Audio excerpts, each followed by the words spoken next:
Now I want to point out something rather important before I start this video. This video is almost entirely my opinion. If you disagree with me, that's okay, because everyone has the right to their own opinion. Now that I've gotten that out of the way, on to the video.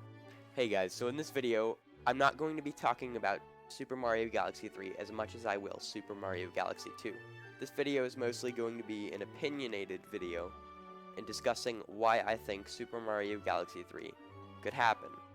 Now some of you out there are thinking, yeah, Galaxy 3 is not going to happen. Well, here's what I think. If you know the story of Super Mario Galaxy 2's development, you can skip to a certain point of the video, and I'll have the annotation displayed on screen right now. But otherwise, if you don't, you can continue on, and I'll explain the story briefly of how it was developed. Super Mario Galaxy 2 started out as an extension of the first game, including the first game's planets. It just meant to extend on the first game's planets and add little bits here and there, and that was it.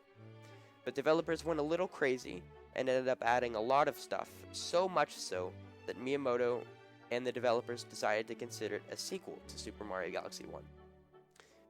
Now, I don't know about you guys, but my opinion of a sequel definitely is not just adding more stuff onto the first game. Super Mario Galaxy 2 did not start out development as a sequel, it just meant an extension. My definition of a sequel is basically a continuation of the first, not just adding more stuff onto it. A continuation of the story, a continuation of the first game's mechanics, adding some more in, adding more characters, adding more to the story. It's a continuation of the first. It's not just adding more stuff in and calling it a sequel.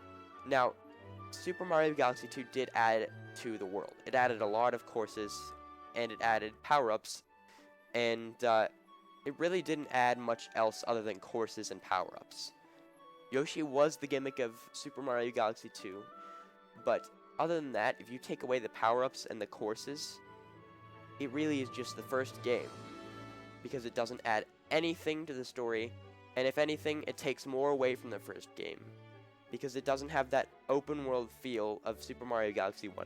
Now, by no means am I saying that Super Mario Galaxy 1 is super open world, like Super Mario Sunshine and Super Mario 64. In fact, it was limited, if anything, in terms of open worldness in Mario games.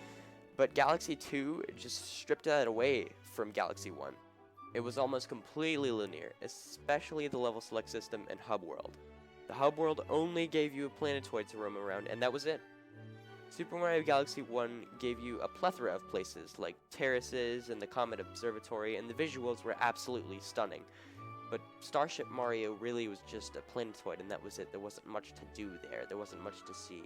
In my opinion, Super Mario Galaxy 2 was by no means a proper sequel to its predecessor. It just did not feel like a spiritual successor to the first game, and in essence, it wasn't, because it just started out development as an extension of the first. And that's why I think Super Mario Galaxy 3 could happen, because Super Mario Galaxy 1 has not yet gotten a spiritual successor, in my opinion.